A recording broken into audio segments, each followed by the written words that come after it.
اعوذ باللہ من الشیطان الرجیم بسم اللہ الرحمن الرحیم ولن ترضى عنك اليهود ولا النصارى حتى تتبع ملتهم قل إن هدى الله هو الهدى ولئن اتبعت أهواءهم بعد الذي جاءك من العلم ما لك من الله من ولي ولا نصير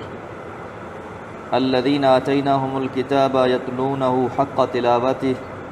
أولئك يؤمنون به ومن يكفر به فأولئك هم الخاسرون۔ سورۃ البقرہ آیت نمبر 120 اور 121۔ وَلَن تَرْضَىٰ اور ہرگز نہیں راضی ہوں گے ان کا آپ سے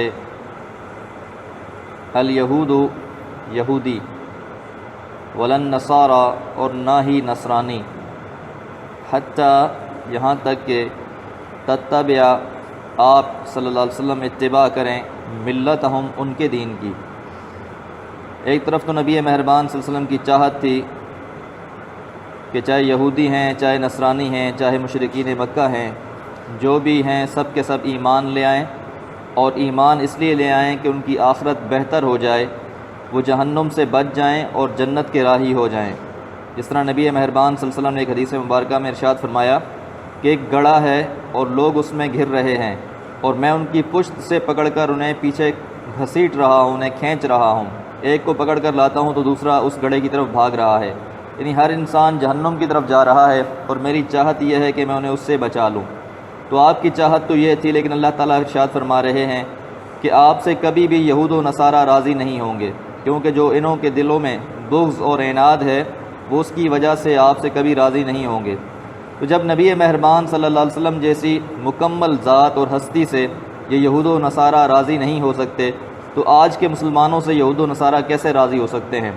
آج ہماری ان سے کیسے دوستیاں اور محبتیں ہو سکتی ہیں؟ ہاں، مفاد کے طور پر تو شاید تعلقات قائم کیے جاتے ہیں ان کی طرف سے، لیکن یہ سمجھ لینا کہ وہ واقعی ہمارے خیر خواہ ہوں، یہ بہت بڑا دھوکہ ہے۔ اس لیے اللہ تعالیٰ اپنے پیغمبر سے یہ ارشاد فرما رہے ہیں کہ کبھی بھی وہ آپ سے راضی نہیں ہوں گے۔ ہاں، ایک صورت ہے کہ آپ اپنا دین چھوڑ کر ان کا دین اختیار کر لیں تو پھر ممکن ہے۔ قل، اے محمد صلی اللہ علیہ وسلم کہہ دیجئے، اِنَّ هُدَى اللَّهِ یقیناً اللہ کی ہدایت، هُوَ الْهُدَى وہی ہدایت ہے، جو سیدھا راستہ ہے وہ اللہ کا راستہ ہے،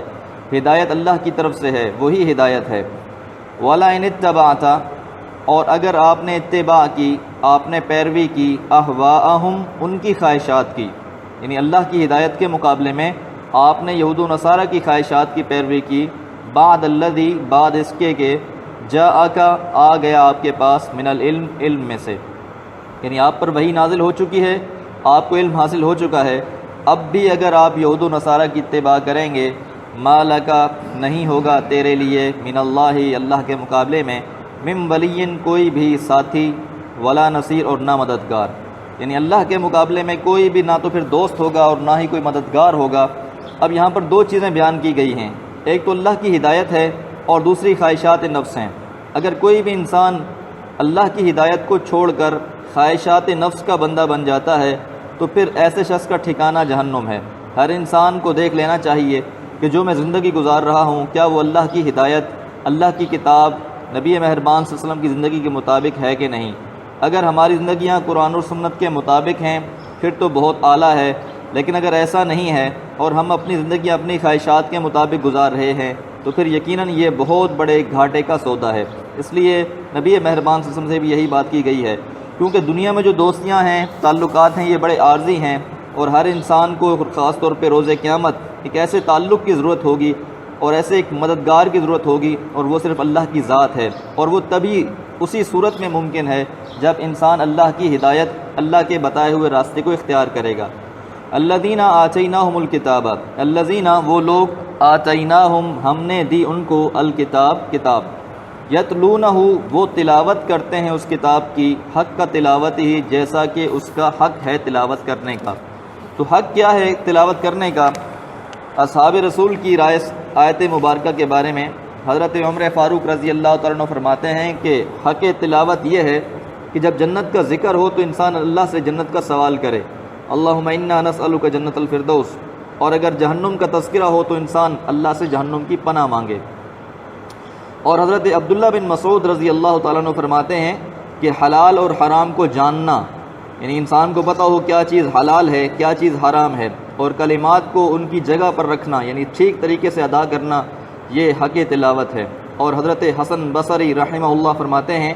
کہ واضح آیات پر عمل کرنا اور متشابہ آیات پر ایمان لانا اور مشکلات کو اہل علم سے معلوم کرنا۔ اور حضرت ابن عباس رضی اللہ عنہ فرماتے ہیں کہ نبی مہربان صلی اللہ علیہ وسلم کی اتباع کرنا یہ اصل حق ہے تلاوت کرنے کا۔ اور اسی طرح حضرت ابو موسیٰ اشعری رحمہ اللہ رضی اللہ عنہ فرماتے ہیں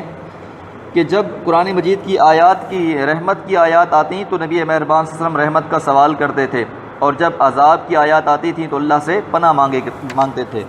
یہ تبھی ممکن ہے جب انسان قرآن سنتے ہوئے یا پڑھتے ہوئے اس کے معنی کو سمجھ رہا ہو، اور جب انسان اس کے معنی اور مفہوم کو ہی نہ سمجھ رہا ہو تو یقینی بات ہے پھر یہ ایسا ممکن نہیں ہے۔ اس لیے ہماری زندگیوں میں یہ بہت زیادہ کمی ہے کہ ہمیں پتہ ہی نہیں ہے کہ اس قرآن مجید میں اللہ تعالیٰ نے کیا فرمایا ہے۔ گو رمضان میں ہم قرآن مجید کی تلاوت تو کر رہے ہوتے ہیں لیکن اس کے معنی سے محروم ہوتے ہیں، تو اس لیے حق تلاوت ادا نہیں ہوتا۔ اولئک یہی وہ لوگ ہیں یؤمنون بہ جو ایمان لاتے ہیں اس پر، یعنی جو اس کو حق ادا کرتے ہیں۔ ومن یکفر بہ اور جو بھی انکار کر دے گا اس کا، فاولئک پس یقیناً وہی لوگ ہم الخاسرون نقصان اٹھانے والے ہیں۔ تو اللہ تعالیٰ سے دعا ہے اللہ تعالیٰ ہر مسلمان کو دنیاوی اور اخروی ہر قسم کے نقصان سے محفوظ رکھے۔ وما علیہ الا البلاغ۔